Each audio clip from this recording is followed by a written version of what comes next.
So we finished at roughly that I would very broadly explain what MapReduce is. Now this is not it for the Hadoop framework. Actually, it contains much more pieces of software. I'll just mention them here for completeness. But MapReduce is quite in the middle of the abstraction on top of the cluster. So you could even go higher up, further up in the abstraction layers, and you could use like a query language to perform your computation. So you could like select rows from a range-based database, do some aggregate computations and so on. This is exactly what Pig does. Pig is a query language that gets translated into MapReduce jobs, and then you could run these like an interactive command line. This is suitable for like analysts, managers, and so on to get quick access to data in an easy way instead of writing MapReduce jobs. Perhaps I failed to mention that before, but the MapReduce jobs involves actual coding. So you code the map routine and you code the reduce routine. Of course, you could code it in any language you want. That's the easiest way to do that is using Java. Okay, and you could have just like going up, just like you could go up the hierarchy of abstract layers. You could go down, so the MapReduce engine is built on top of something called the Zookeeper. The Zookeeper provides a very generic way to coordinate between different nodes running like a parallel program. So you could write a parallel program that does whatever. It doesn't have to do like MapReduce phase. It just does any sort of computation, and to coordinate the different parts of the system running on different parts of the cluster, you could use the Zookeeper to manage the coordination. And HDFS and MapReduce and actually HBase as well use Zookeeper as the coordination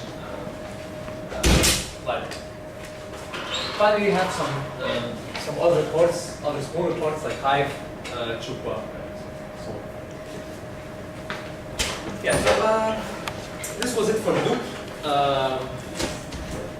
Our administrators will probably give some in-depth talks about the cluster itself, about the infrastructure of the cluster, and possibly about some Hadoop features. So I'm planning to have Tariq and Mohammed give some talks regarding how to write a MapReduce job, how to use HDFS more thoroughly, internals of these things, and so on. But for now, I'll just keep it at this level of simplicity.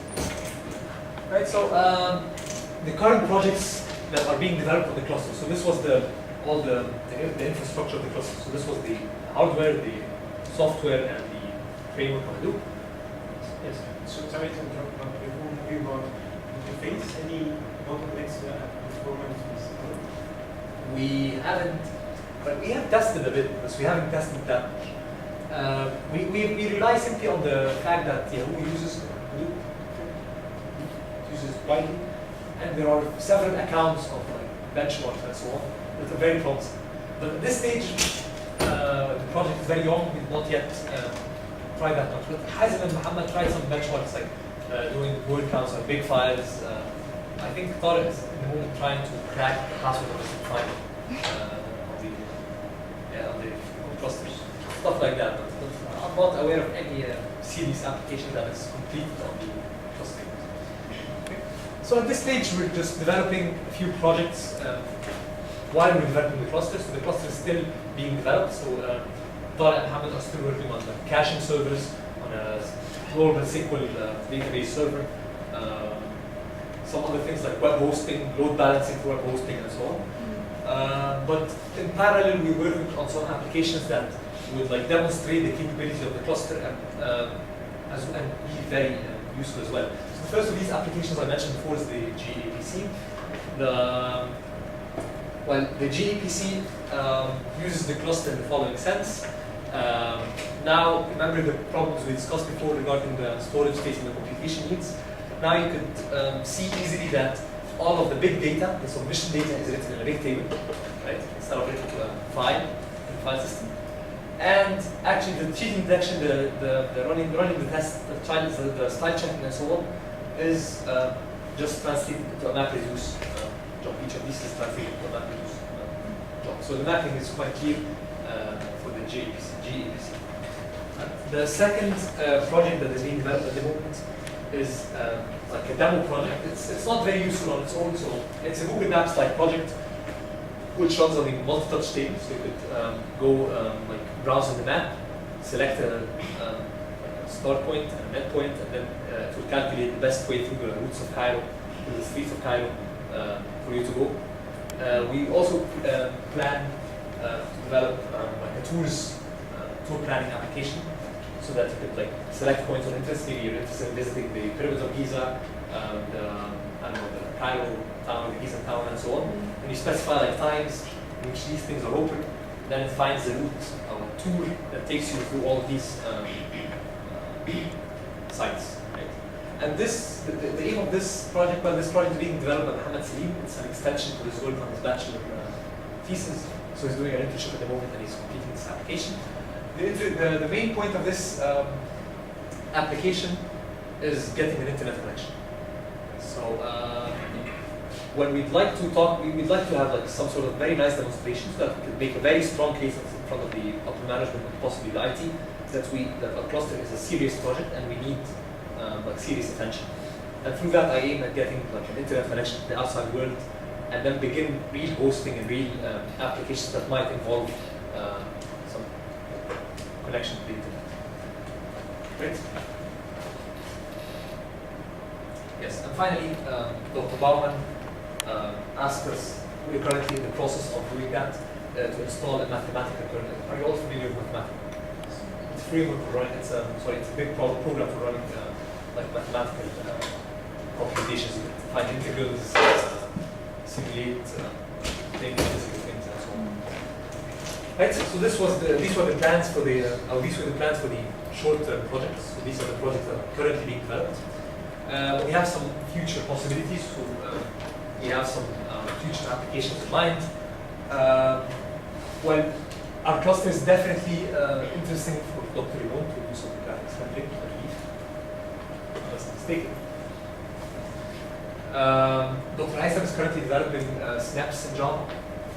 The inference procedure especially takes so much computation, and these were written to operate on a cluster. Could speed things up, and it could add features to the snaps in Java that were not already in the original snaps. Right. Dr. Carmen and Dr. Slim are doing some work using CHR and CP. Especially Dr. Gervais, Farman Gervais, is doing some research on environmental issues in Egypt, a large grant that they got quite recently. And maybe this would help them perform and do some computations considerably faster. And finally, I'd like one day that we do the following in the cluster. We like crawl the internet and get some sort of information, especially through the Arabic web, because the Arabic web is considerable in size. It's not very big, it's not very small, but it needs a lot of research in terms of finding useful content, filtering useful content, maybe finding weak points, which further work is needed to improve these points in the web. And of course, the possibilities are endless.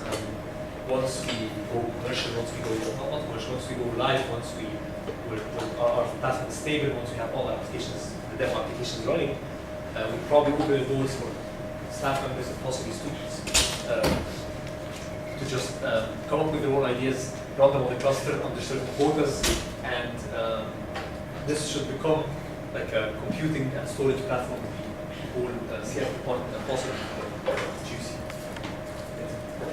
I guess that was it for today. Thank you for attending.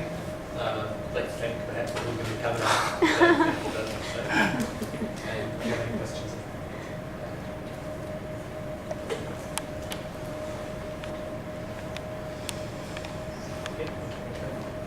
Okay.